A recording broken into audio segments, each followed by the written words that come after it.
Welcome to Future Sense Now, where we explore the landscape and byways of our shared futures. An e-zine of the Futures Forum live online. We exchange ideas, information, and inspiration about the futures we want. Get Future Sense Now with host Dr. Claire Nelson, futurist and editor of Human Futures.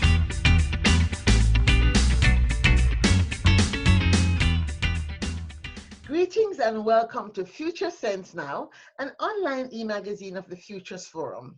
We're live, we're online. It is March 2020 and we're celebrating Women's History Month with an exploration into the future history of women 2030 and beyond. And why 2030? Well, United Nations Sustainable Development Goal number 5 speaks specifically to the development and inclusion of women. And we've seen in recent years social and political movements such as #MeToo, #TimesUp, and this year's hashtag for this celebration, #EachForEqual. But what might we expect in a world of Industry 4.0? How might we give consideration to how these technologies and the global ever-evolving challenges might create new opportunities for women? In this segment, I will speak to Dr. Leith Dunn. She is a senior lecturer at the University of the West Indies in Jamaica, Institute for Gender and Development Studies. This is the only unit which delivers bachelor's levels gender and development programs in the Caribbean, which prepares our graduates to mainstream gender in development policies and programs throughout the region. She also teaches and supervises postgraduate students from various disciplines conducting research on gender-related issues and conducts gender awareness training. More importantly, her work over the last 25 years has included several books, book chapters, and articles on various gender-related issues, including human trafficking, child labor, gender and trade, women's entrepreneurship development, the rights of household workers, gender and ICTs, gender and climate change, and the list goes on. And for our Each for Equal moment, equality in leadership and governance.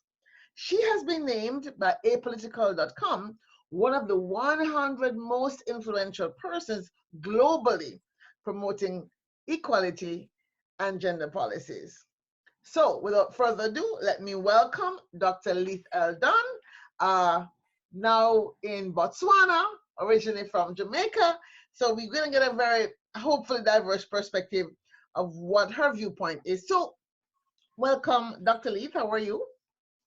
Thank you very much, Dr. Nelson, and I'm honored to be asked to participate in your Futures program.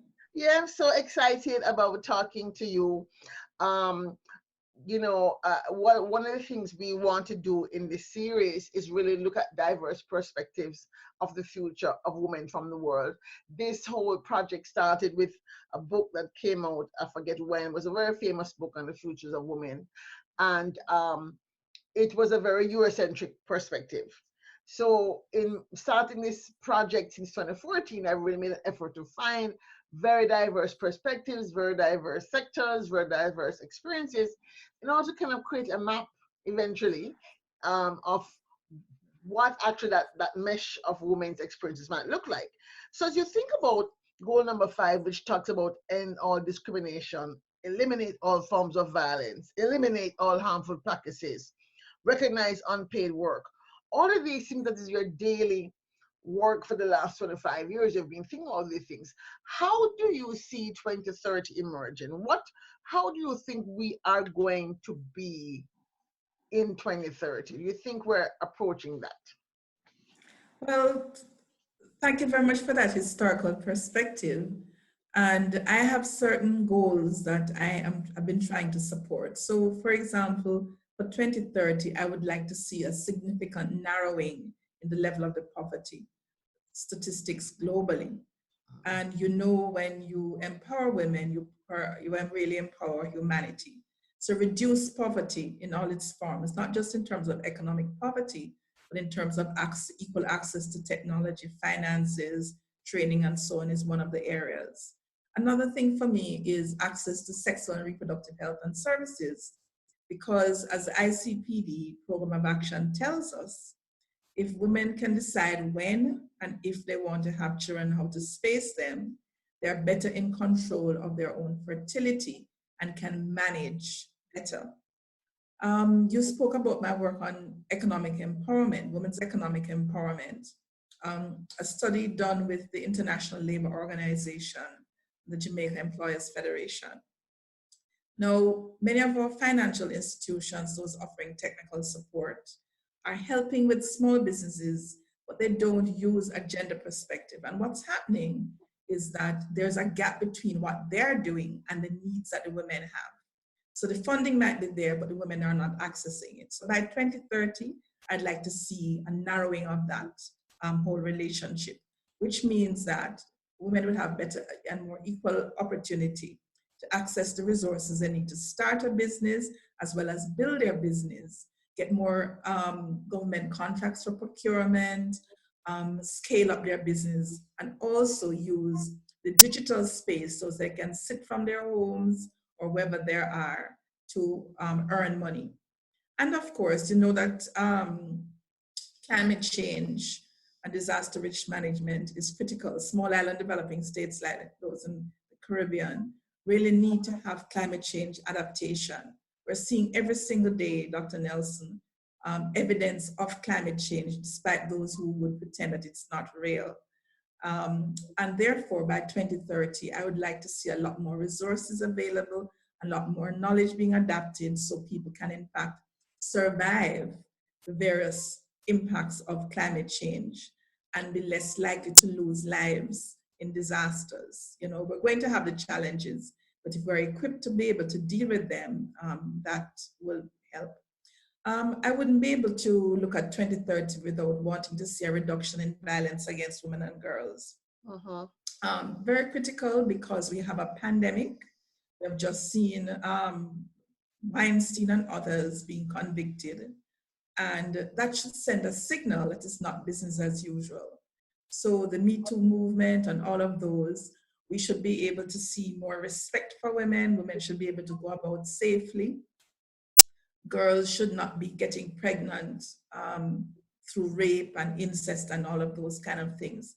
So those for me are some of the issues that I'd like to see achieved by 2030. We won't eliminate all of that evil and so on, but I would like to see a lot more policies in place, a lot more governments putting the resources, but also private sector and civil society working towards the same page and reducing those risks for women. And of course, we all benefit from that.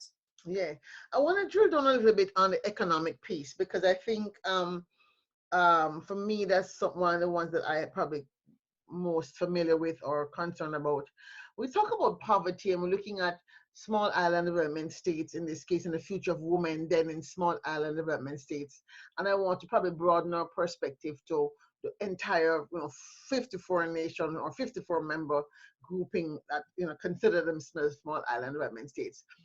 And I'm wondering if we might want to see also, or how might, I would say, the continuing IMF World Bank policies, do they actually support, in reality, this space for small islands to allow that poverty gap to be narrowed, be men or women, quite frankly, in this point. It's not a woman's issue anymore in this case. I mean, yes, we might have gender. But is there that gap? Because one of the people who I admire, whose work I admire, Kate Raworth, she had put out this idea called donut economics. I'm wondering if white hasn't taken up more space in the conversation. I'm wondering, is it because she's a woman, white hasn't taken up more space in the conversation? Because to me, it's so simple to understand that the donut that says we have to have an economic system that doesn't go past the planetary boundaries of our safety. And if we have said that there are these levels of life that we want all humans to live, there's a level of dignity we can't go below, then our acceptable life is in this donut. So 2030 agendas all around the world have to be designed in this donut. And yet we see, in the case of Jamaica, this touted fantastic growth, but we don't see the inclusion. How do you think women's leadership? We talk about women in leadership. Jamaica is touted for having a lot of women in leadership, but is there like a feminine approach to economics and policy, or a gender lens and economic policy that might help us change those things? So we're a complex Awesome. question, but hopefully you can unpack your own question. Okay, lots of issues. For a number of years, I've been part of an international organization called International Association for Feminist Economics. Feminist Economics. You have leading economists who have been providing alternative analyses of the global system, globalization, the workspace, and so on. And you can look at their website, IAFFE, but it is a very inclusive space for women of diverse backgrounds to look at what the alternatives are. So some of them have been advisors to governments, they work in universities, they work in civil society organizations. And my hope is that more of that feminist economics agenda would be mainstreamed. So we here in Botswana, they've just done gender analysis, not a gender analysis, but an analysis of the budgets. We did one like that.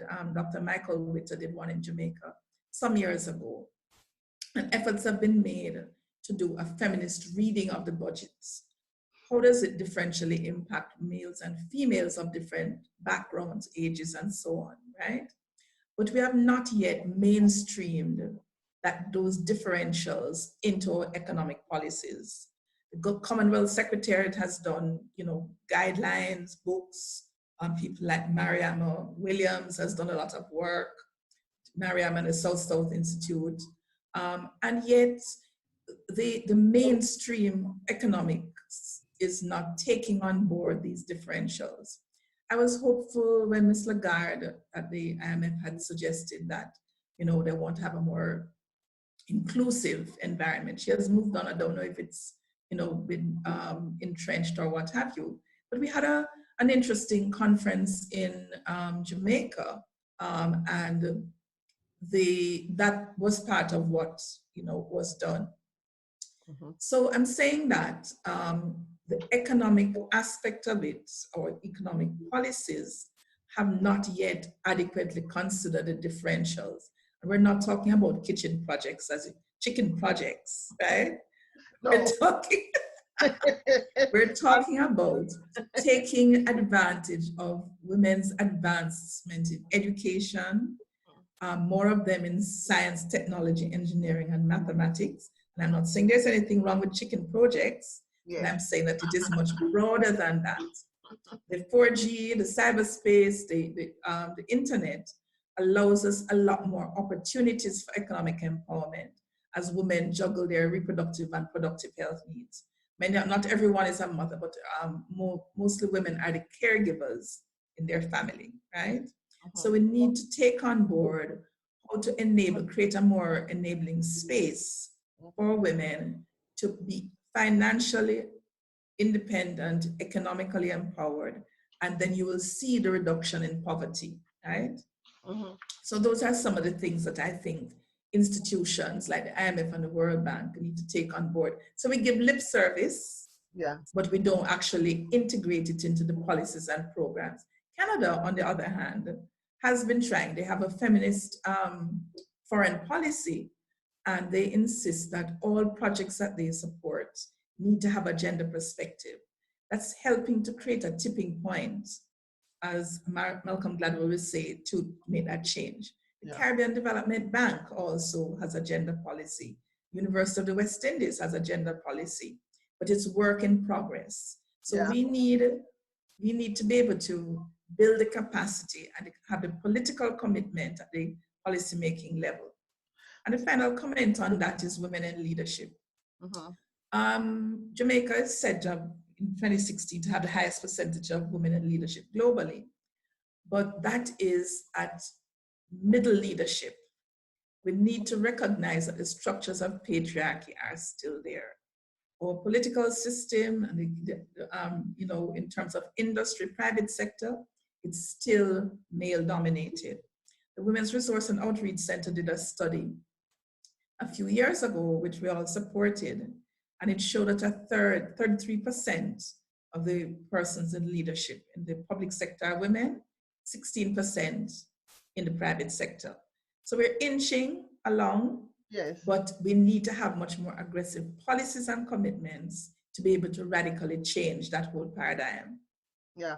When you talk about the tipping point, though, I'm wondering, certainly in the case of Jamaica, if you have one can have the numbers and not have that tip happen because the mindset shift hasn't happened, and I'm not sure if, in terms of how we're designing the educational systems across the developing countries, that there is that sense of new economic thoughts being put in place, because I've talked to young people who are just doing their bachelor's or master's and they've never heard of the concept of donut economics. I'm like, but this is like fresh stuff. So they're still talking about what was being talked about in the 1960s. I guess my question is, we see certainly globally younger females coming into power as prime ministers and members of parliament in Europe and New Zealand. And I'm wondering, now that we have more of them in those spaces, will they help to change the international conversation at that level so that it can Well, down to our level in smaller countries? I think it has happened at both levels. You have to deal with where you are locally. Yes. And I'm just reflecting on the experience of Jamaica having had a female prime minister, Honorable Portia Simpson Miller. She was the prime minister, but she's surrounded by a cabinet primarily of males. Yeah. Right? The paradigm hasn't really shifted. Power structures have not shifted. And until we recognize that those power systems have to change, we're going to see that perpetuated. So we're talking about CEDAW, the CEDAW Women's Rights Convention, saying you shouldn't have, you need to have at least 30% of women, right? It is needing a critical mass to be able to influence, There are those of us who think it should be more, because in fact we need to take advantage of the education that women have in fact achieved, certainly in our space, you know, because we have this gender differential in education, where certainly at our university is something like 60-40 in favor of women. We want everybody to be at the table and have a tertiary education and skills or what have you. So the idea is that we need to have not just women in positions of power, but women who are change makers, who are willing to tip the boat, rock the boat, to work across the political divide, to have a gender agenda for equality for all. So until that paradigm shift happens, we're likely to see maybe inching of numbers, a few more women, but no fundamental change in the whole structure of power. And we have to address that. Yeah. So this idea of tipping point is something I've been thinking about for some time. You know, that I read somewhere in Rensselaer came up with this 10% number, that 10% of a population have to have the same worldview. So we had Beijing back in 30 years? And so we see that there is a change. There has been a change, right? So 1995, yeah. Yeah. So there has been a change since Beijing. So we can say, yes, something has happened since then. So now we have the 2030 as a pull. I'm wondering, with all these movements and the different movements, many people, for example, like myself, the word feminism is not something that we really, or feminist is not something that we really ascribe to. So you have all these other movements, the women in the environmental movement, in the climate justice movement, in the, in the racial justice movement. But at the same thing is, slash, I call it, there should be like a holism movement. I'm trying to start that, you know.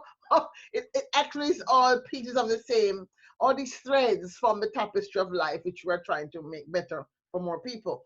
How do you see that we might help as women who may have that kind of a worldview, creating a replication of ourselves, then that we can have a more holism movement where women from different backgrounds working different issues begin to coalesce in ways that we have that mass of creating that future we want. How Yeah. how do you see that this could Okay. occur? So one of the gifts that we do have, yeah, one of the gifts that we have, Claire, is the United Nations human rights, agreement that there are certain core human rights principles. I must declare my passion because I worked with United Nations Population Fund as an assistant representative for the Caribbean for a number of years, and I've worked and done work with various UN agencies. I think the whole concept of human rights and using human rights for your national development strategies and seeing who needs what and providing the resources to enable them to access those basic rights is what is there. I know that the concept of feminism sometimes considers it to be controversial for some, right? It really means recognizing that as a group, women are in a disadvantaged position in terms of power structure men, and taking action, being willing to take action. So in different spheres, different countries, different sectors, you have a feminist agenda, whether it's in the climate change, economics, or in the political sphere, or what have you. In the Caribbean, we look at Caribbean feminism, from the perspective of our own history. So we're a very diverse set of persons.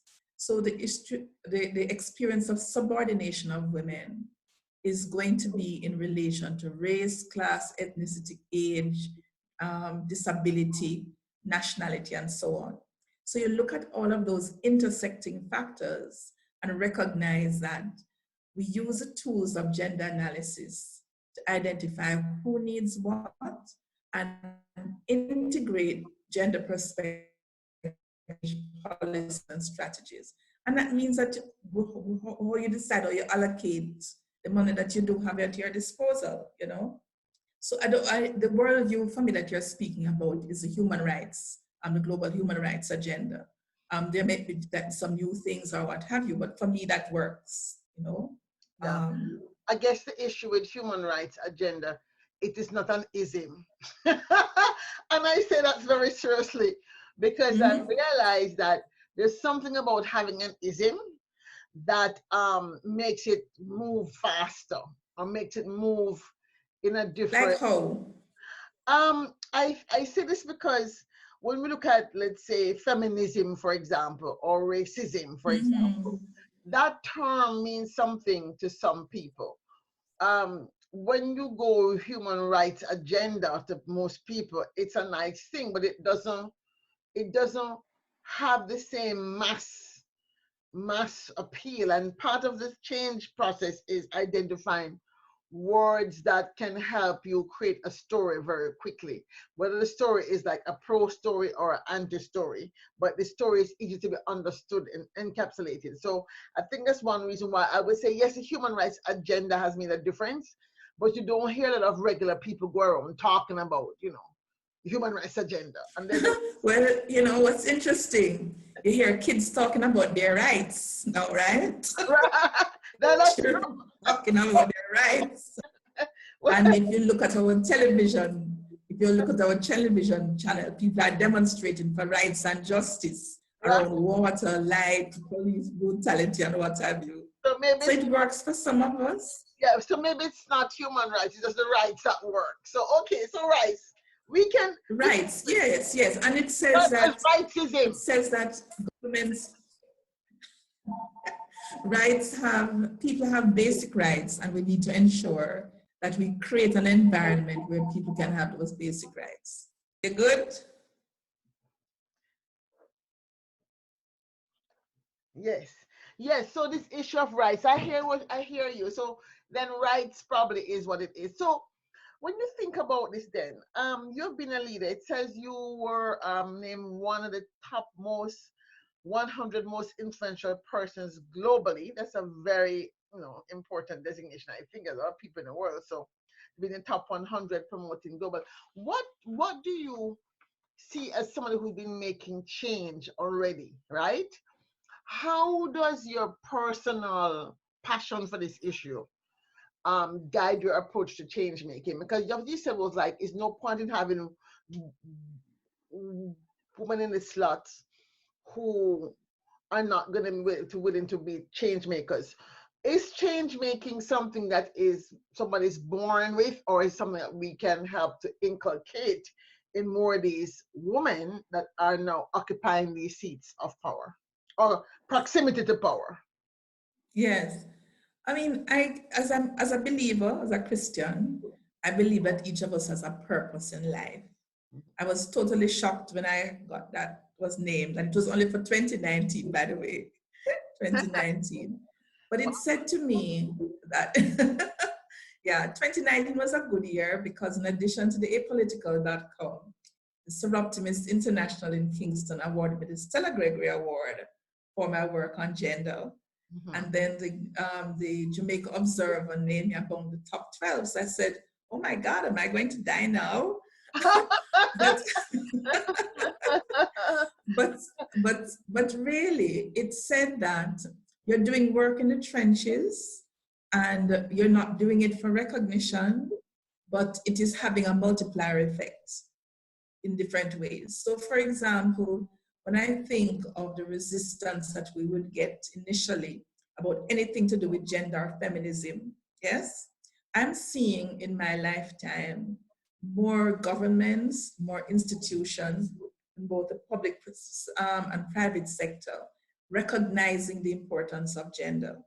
And what my role is to enable and facilitate and to build capacity to do the gender analysis, train others, because I very much believe in succession planning.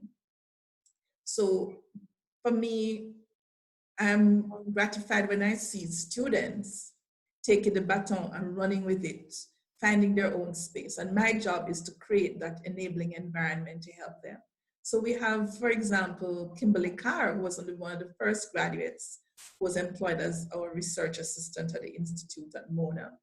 And she has helped in a lot of work on climate change. It has enabled her to travel and interact, but also facilitate training of others. You know, there are men, some of the men also who have gone on to do postgraduate work. And that is wonderful. You see them growing. And in the Bureau of Gender Affairs, you see several of our graduates in the public sector, private sector.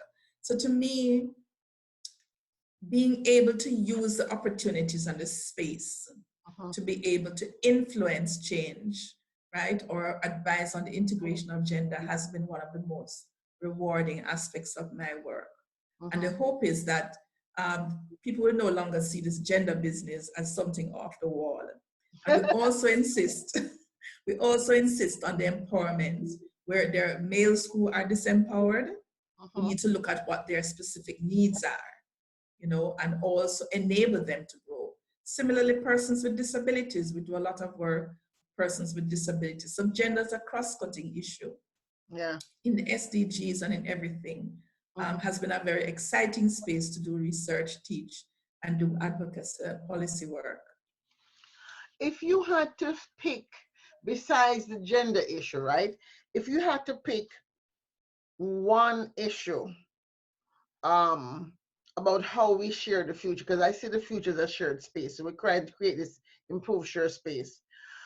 Which issue would you think would be the most, let's say, enabling one for women to see this leap change? What are the things that will help women make this leap change in the next 10 years? Because 2030 is only 10 years away, so really. Yeah. Oh yeah. What For are me, things that have to happen? Right, yes. Okay, I would like to see a major paradigm shift in education. So women have gone on to do secondary and tertiary, but is that education really preparing them for the 21st and 22nd century? Yes? Is it enabling them to think, to be problem solvers? And to me, that is what I would like to see. A change in our education system, access to education for a broader range of persons, not just an elite. But the content and the approach is about solving problems of everyday people, not for your personal aggrandizement and to get a Benz, you know, but to really see what you can do to make a change for those who are most marginalized and vulnerable. Well, I mean, when you look at the issue, the future of work is a big conversation point right now because of the many factories around the world moving to AI and robotics, and there's consideration that there'll be a spillover effect even in developing regions where you have high numbers of young people and it's already no work. So this issue about policies is very critical. I like to use the term SMART, and I mean SMART means meaningful metrics. What are some of the metrics you think that we could have that might be important? Matrices for there. I think we need to have what we call gender indicators.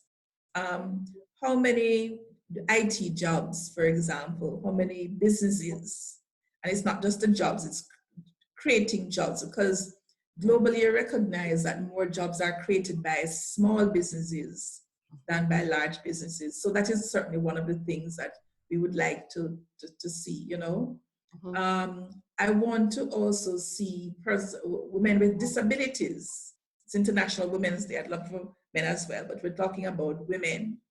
And for me, we often forget that a woman with a disability also has all of those power issues, lack of a job, having to look after a family, and so on and so forth. Mm-hmm. But if you think of our health profile, particularly in the Caribbean, with non-communicable diseases, Claire, mm-hmm. you'll realize that our NCDs are going to make us at risk. So we need to be thinking about how are we going to cope with these lifestyle diseases while continuing to support our families, yeah? Yes. So for me, that is one of the things that we have to do. And in fact, I'm preparing to teach a course, which I've done for the last few years on gender issues in health. Nice. Integrating gender in health, because our health training for our medical doctors does not allow them to see gender differentials. So I've been very exciting. We're preparing a book on that, and you know, that's really nice. God is good. Yeah. Wow. Thank you so much. We are being joined by our next guest for this this conversation, but I just want to say thank you to Dr. Leith Dunn for being a part of this conversation on the futures of women and futures of women, and just to say that as we think about 2030, one last thing before we move to the second segment is what is the headline you would like to see? What is the headline you would like to see in 2030? No violence against women. You mean like zero, none whatsoever? Zero. Enough is enough. Well, good. Thank you. That's a very bold and brave statement to make. So thank you so much for that. And just saying until next time, walk good. Okay. Yeah. Thank you very much for having me. God bless. Yes, thank you. Yeah. Bye-bye. So that's it, folks. Our conversation is continuing. We had opportunity to be with Dr. Leith Dunn, and we will take a small break until we move on to our next guest, who will be joining us from You South have been Africa. Listening to Future Sense Now with Dr. Claire Nelson, futurist and editor of Human Futures magazine. Future Sense Now, produced by the Futures Forum in Washington, D.C., is a space for story making about our shared futures to help shape the future we want. Stay tuned and stay woke. Well, so the story continues, and we are being joined by Ambassador Mohau Pheko from South Africa. And she is, as she likes to put it in very simple terms, a political activist, an advocate for change, a daughter, a mother, and for our purposes, very importantly, she is a farmer. And so we want to talk to her about, in this segment, we want to talk to her about, on Future Sense Now, this idea of making sense of a future where we have climate change, we need food security, and as we celebrate Women's History Month, with this exploration into the future history of women, Women 2030 and beyond, we want to ensure how do we link this issue of SDG 1, which is no poverty, SDG 2, which talks about hunger, and SDG 5, which talks about women. So without further ado, I want to thank you, Ambassador Mohau Pheko. I'm trying to get that little silent H in there, for joining me from South Africa. How are you? I'm very well, and thank you so much for having me on this program. I think it is such an important moment for all of us as women, and I'm so happy that you're talking to women from around the world about futures, and I think it's tremendous. Thank you for doing this, and thank you for having me. Yes, I'm really grateful.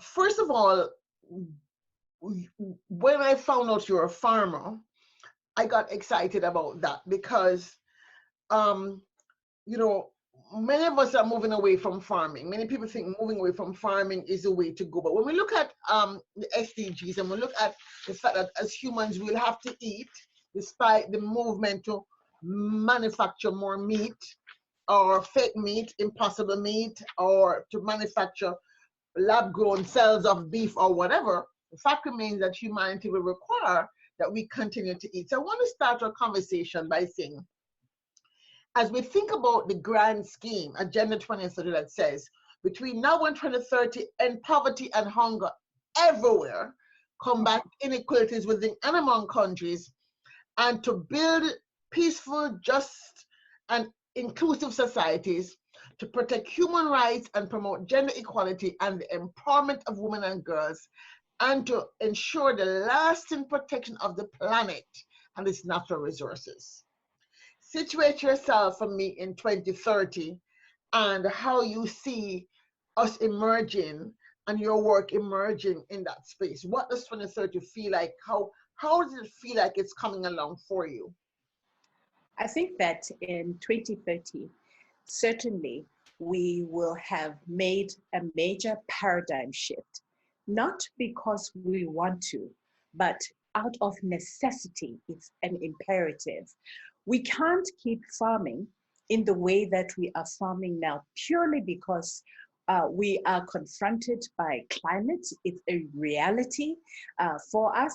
And if we want to secure food, we have to think differently about it. Not only about farming itself, but we also have to think differently about the type of food we eat, about the whole lifestyle of health, and linking that to how people work, how people live, and how to preserve future generations. And I see 2030 as a key turning point, I would say. I wouldn't say that we will have arrived by 2030, because I think that there are so many other elements that need to go into this. You need political will, you need women to be adequately financed, you need women to be able to access land, and you need to be able, women to be able to access different kinds of resources also for a different way of farming. So if we do things right, 2030 should give us the opportunity to have the type of farming that enables us, number one, not only just to bring food closer to people, which I think is very, very critical right now. We are urbanizing very quickly. By 2030, most African cities, most major African cities will be 50% or more urbanized. And this is a critical factor. We can't keep talking about rural farming if people are moving to cities.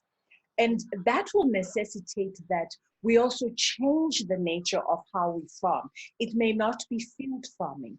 It will be urban farms. What we are doing now is turning derelict buildings, turning warehouses into farms that can create sustainable food.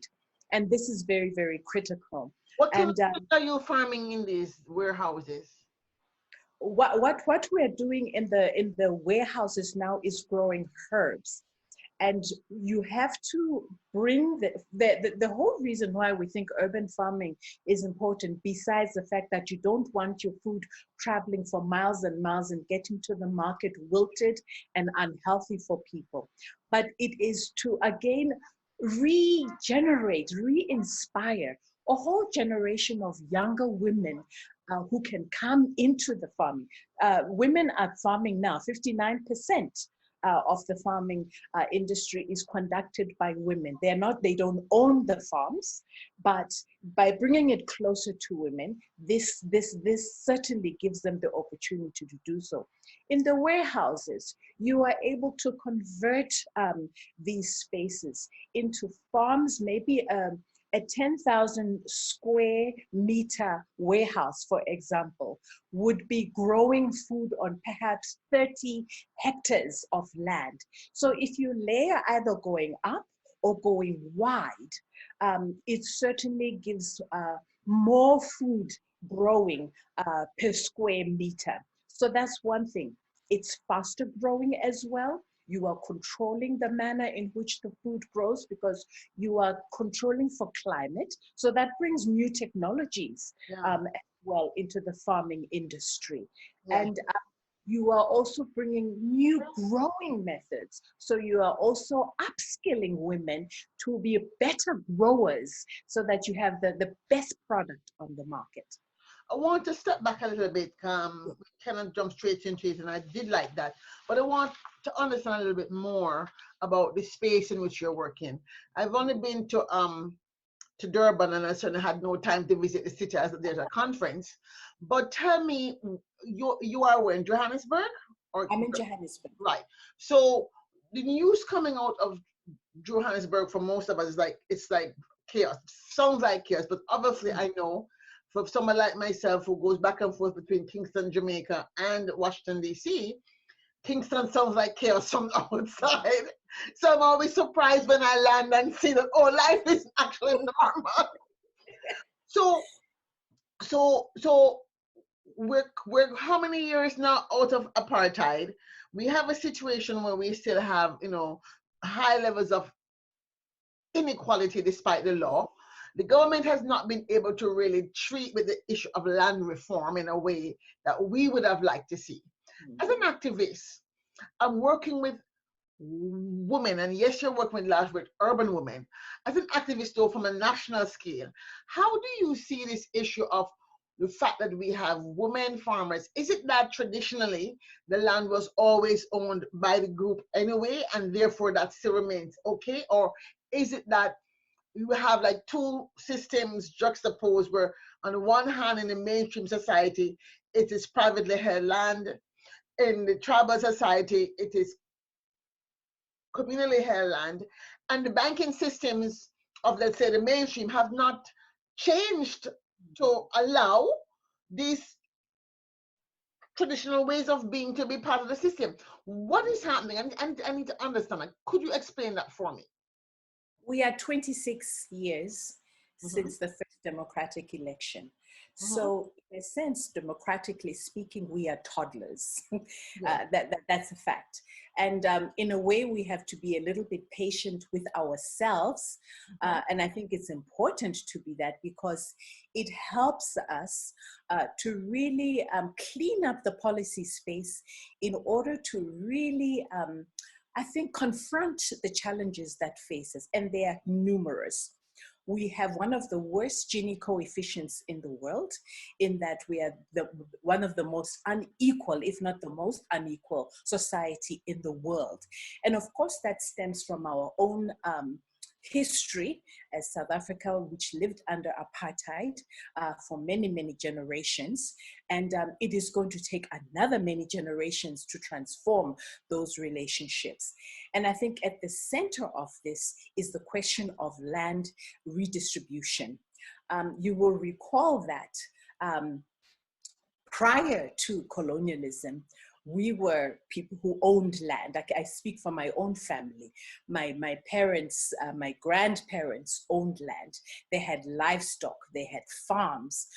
They were able to sustain themselves from the land. Now, with the law called the Group Areas Act, government was able to remove African people from the best land into what one would look at as similar to American reservations. The Bantu homelands is what we called them. So they moved them into these reservations, took away their ability to farm because there was no land there. They couldn't keep livestock there. Very deliberate policy of the government there, and essentially broke down and destroyed the entire agricultural system and the entire way of people's ability to sustain themselves. This is really fundamental. And generations of this destruction means that we have to retrain new generations to rethink and reimagine ourselves as a new society. What would we look like? What does the future actually look like for us as we reimagine ourselves? And perhaps this is where government has not really got it. You know, they've not understood the need to reinvent a new country that moves us away from this inequality, and in a sense left the land questions, in fact compromised the whole issue of the land question by putting in clauses in there around property rights, where you have a willing seller, willing buyer. We know that this type of policy has never worked anywhere on the African continent, and it is certainly not going to work for African people to buy back land which was actually stolen from them. So the premise on which you start the willing seller, willing buyer is fundamentally flawed. And yet it is the center of power relations. Land is the center of power relations in this country, not only in terms of agriculture. We are a rich mining jurisdiction in this country. We own diamonds, we own platinum, we own gold.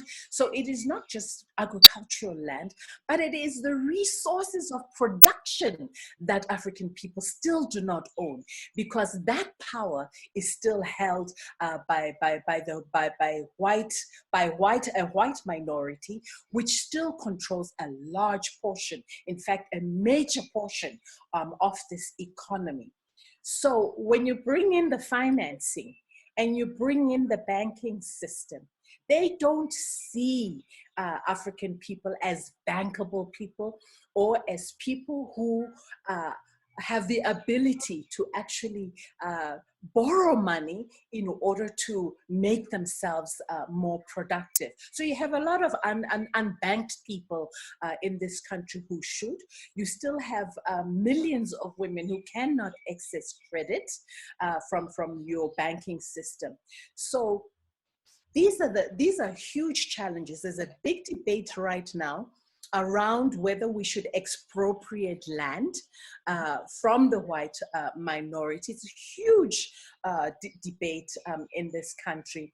And it's a necessary debate. It's a fundamental, in fact, debate if we are to move forward. Because as I said, it affects your agriculture, your food security. It affects your means of production through the mining industries. Your housing, habitats. Yeah. One of the questions I have to ask, because I mean, I could talk to you for 3 hours.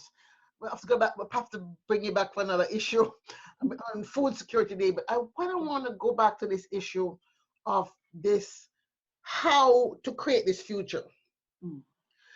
Because at 26 years old, yes, coming out of I'm trying to make a peaceful transition has been very challenging. From our perspective, from outside looking in, we see South African women, so I may speak for myself, I see South African women as being very powerful forces of change. And certainly when you look at the position that some of them occupy, whether it's at the United Nations, that the world tends to see South African women as capable of being leading change. When you look at it in your own country in terms of 2030 and this idea of making change and thrival, how do you think people like yourself, even in the food space now, or in the agriculture ecosystem space, what might have to happen for more of you to come together in a way that's going to create the tipping point for that change to happen? I think that, we have to go back to the old consciousness raising. I think that never ever ends. Consciousness raising is more important than ever now. Perhaps for my generation, it seems a little bit clearer. But for the generations coming behind us, I think that we really need to connect. I think it needs to be intergenerational. They certainly have many tremendous ideas to bring to the table, just as we have amazing experiences that we can bring to the table. So I think that first, we have to build a consciousness raising about the world that we want, the future that we want to build as women and as a nation. Secondly, I think that we also need to find a new language. Sometimes the words, the expressions, and the paradigms that we use to try and build a new future sometimes tend to be lagging behind. And I think that it's very, very important that for fighting apartheid, we had a language for that. And the language was very clear. We all understood who the enemy was. We need to have this exercise again, and we need to find a language. How do we name this enemy? Who is the enemy now? Because we're in power. We're in power. Yes. So it's more complex. Yes, no, this is very interesting you say that, because the word Ubuntu, for example, has crossed, and a lot of us use it, and because there's no other word we can find in our own language to mean it. And people like myself who come from the Caribbean have been looking back at old words from the Arawak people who almost died off anyway by colonialism, and I can't even find a word in that language to express it because they didn't need it, right? So this Ubuntu idea, there's also the idea of when you have an Indaba, you bring people together, you have this conversation. And I have been saying, because I was very involved in the UN World Cups against racism, I kept on saying, I don't want to be an anti-racist. That is not something. I want to be a blank. So I scratched my head and said, well, what it is. So finally, I started telling people, I support humanism. They said, well, what is that? I said, well, it is the ism that says humanity is one, no matter what your skin color is. And so I use it. It certainly hasn't caught on because you have humanitarianism. That's not it. Yes. Humanism is not it. Yes. I'm saying that we're moving from this racism where we've been divided into races to humanity, and therefore it is humanism. In the same way, if we're talking about constructing a new society, perhaps, and we just had a conversation about the idea of donut economics, and a new economic paradigm has to be the driver. So are you hearing young people, whether men or women, young people coming out of South Africa with these conversations in the cafes about what does a new cooperative or new inclusive economics looks like? Because if you try to develop South Africa on the traditional capitalist structure only, and you don't build in the inclusive and prosperative part, I feel it's going to be a major explosion because young people are just not going to wait forever for the promised land. Zion has to come soon. Absolutely, absolutely. I think what is exciting about this era here in South Africa are the conversations coming out of the youth structures. And I think what I can point out to one in particular around Feeds Must Fall, where a lot of university students are saying that in order for us to equitably access university studies, the fees must certainly fall. We can afford it as a country. And that's been a very interesting campaign that has also led to the decolonization of education. And, you know, so it's been a very nice intersection that we are seeing, that it is not only just saying that, well, we should have free education, but it is also beginning to talk about the type of education that we need to deconstruct what is there now in order to reconstruct something that is equitable, something that is useful for all of us in order to nation build. So for me, that's extremely exciting. But even more interestingly, I think it is not so much the top down that we are seeing. What we're seeing is people living on the margins in particular, whether it is a protest because they cannot access water, a protest because they cannot access healthcare, they cannot access electricity. We've got 10.3 million youth in this country who are not working. This is tremendously terrible. This is grounds for a major revolution in this country. So you are already seeing a lot of people emerging from different spaces, and I think this is what is beautiful. That it is people living on the margins who are saying, it's miners saying that we're not going to be paid these horrible wages in terms of the type of money that mining houses make. So there is a lot of protest that, look, we cannot continue to live with this inequality. You cannot have a sweeper and a CEO making such a huge difference in salary in one company and expect economic growth.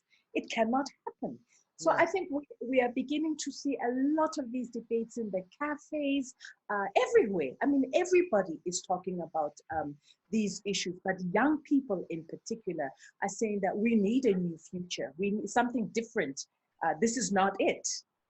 Have you thought, as your organization, how much, let's say, lever power does your organization have? Is it big enough to have power, or do you have enough allies in which together you can actually create the conversation about the land piece and see it moving in the next 10 years?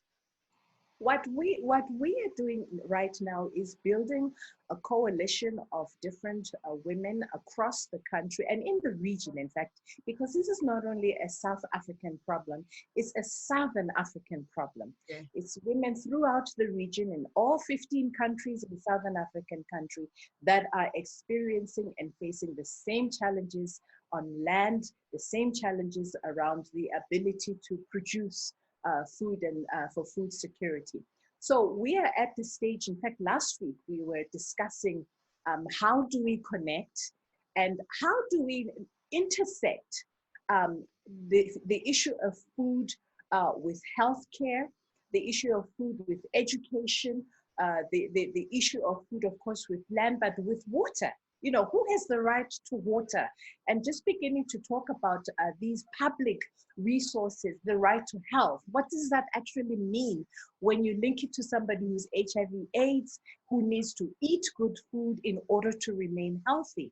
So it's really not just only the farmers on their own, because I don't think on our own we can do this, but we need to build this very strong coalition where we can begin, I think, to make stronger policy interventions, which I think is really fundamental. But for us, the unique thing that we are doing is that what we are doing is actually trying to create hubs in the city that showed that this can be done. And I think this is really important. We're not waiting for government to come help us or anything like that. We're moving on with or without them. But we're beginning to show communities that it is possible for you to grow your own very good food. It is possible for you to keep your children healthy. It is possible to give schools good healthy meals for lunch, etc. So I think this is really, really important. It's a movement for us that is very fundamental, fundamentally grounded in communities, and for us this is very, very important. Yeah. When do you think your movement, you think, will reach 10% of Johannesburg? In other words, when do you think, or can you prognosticate, if it's a good word, when you think with the allies you're building, maybe in the media, in the filmmaking, in the communication strategies, how do you see yourself reaching to that tipping point of 10% of Johannesburg getting the idea that this can be done? Fortunately, we have a local government election that is coming up. Are you running? But I am supporting, we strongly supporting a number of women. And in fact, I train a number of women on how to run their campaigns, how to occupy the policy space, how to make enough noise, etc. So I think that that's really, really important. And we're targeting young women, because I think that they're in for the long haul, and we don't mind being in the background. And I think for us, that getting critical mass inside local government is absolutely fundamental. We are aiming, at least in the key cities here in this province, which is Johannesburg, which is Tshwane, which is Ekurhuleni, to ensure that in those metropolitans, we have women, not only just women as mayors, but we have critical mass in the local council as well, because there's no point in just putting up a woman there. It doesn't work. It does not work. There's nothing that, the space is violent, the space is difficult for women, and it's important that you surround women with other women, but you also surround them with male champions that will also champion this agenda. This is very fundamental. It's absolutely fundamental. So that's our first goal, is to really begin to push women into these positions of power. But also we have a number of agricultural councils, health councils, etc. Again, it is pushing women into those spaces as well, so that even at the policy space, there is a platform there that articulates the needs of women and the future agenda of what women want and what we want our cities to look like. So I think that's very, very important. For the next national election, certainly, that's a big turning point for us. And we hope that the national election will begin really to put women who are, what shall I say, not the Democrats as we know them, but women who really substantially move agendas forward. And that is sometimes going to mean going against your own political party, which is not easy, but you need the critical mass within those political parties to ensure that the policy space moves in a direction that favors women, and that's a huge challenge. Yeah, yes, I'm gonna come back to you on that, but I want to because we almost are out of time, but I have 3 more questions I want to ask you. The first one is what keeps you up at night? What keeps you up at night in terms of, as you look at 2030, the country has the goals, the global goals are there. You certainly have something to latch your passion to, that you can say, okay, here are the metrics now, and I have 10 years, and you can then go to the quote unquote funders and the supposed corporate supporters and allies to say, hey, you are supposed to help us get to this. But what keeps you up at night in terms of not being able to reach this, or even move your agenda from where you are to some part further along in the direction of which you want to go? Harmony.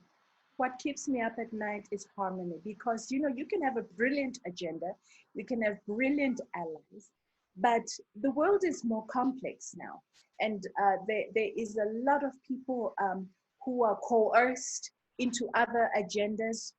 While there's a lot of double speak.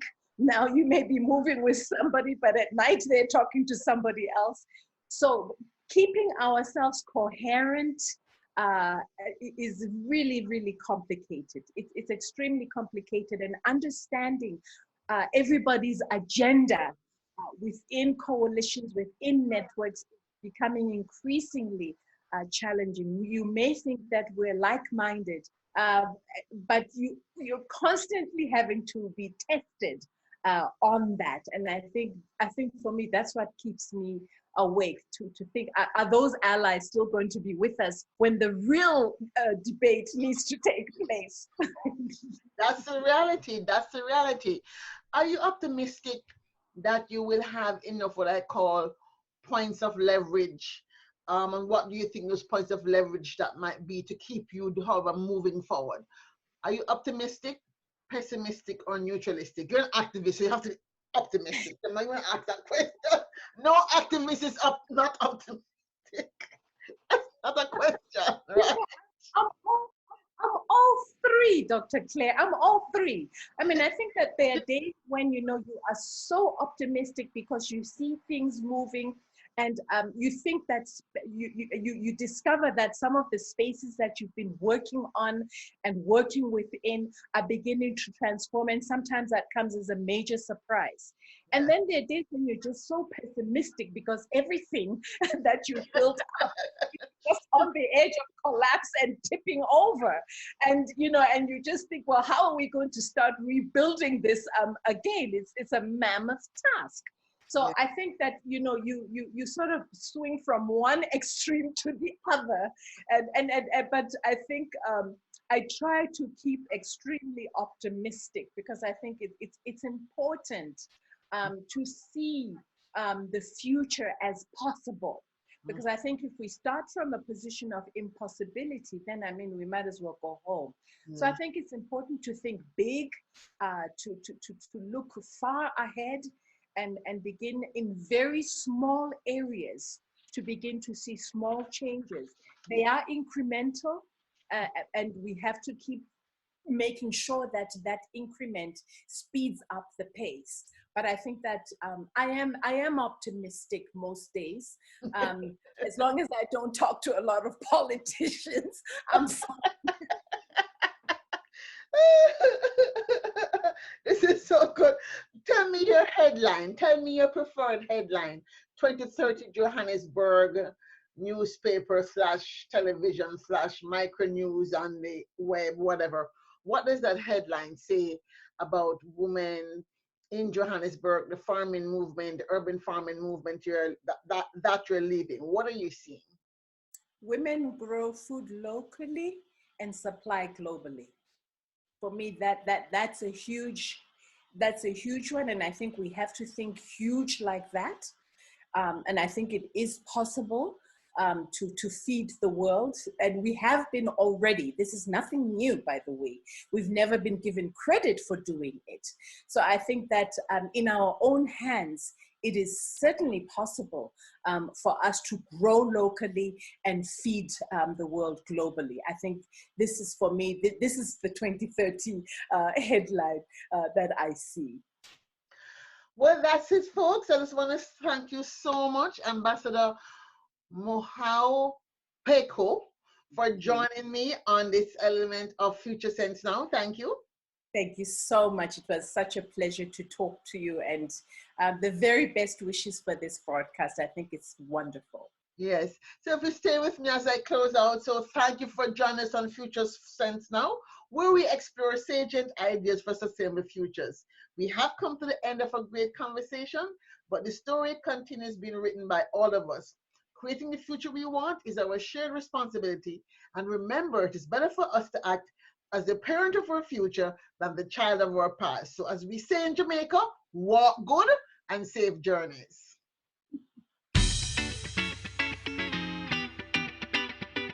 Thank you for listening to Future Sense Now with Dr. Claire Nelson. Future Sense Now is produced by the Futures Forum in Washington, D.C. For more information, visit www.thefuturesforum.org. Remember, our futures are embedded in the landscape of our present stories. Seize the day, share this story, and share the future.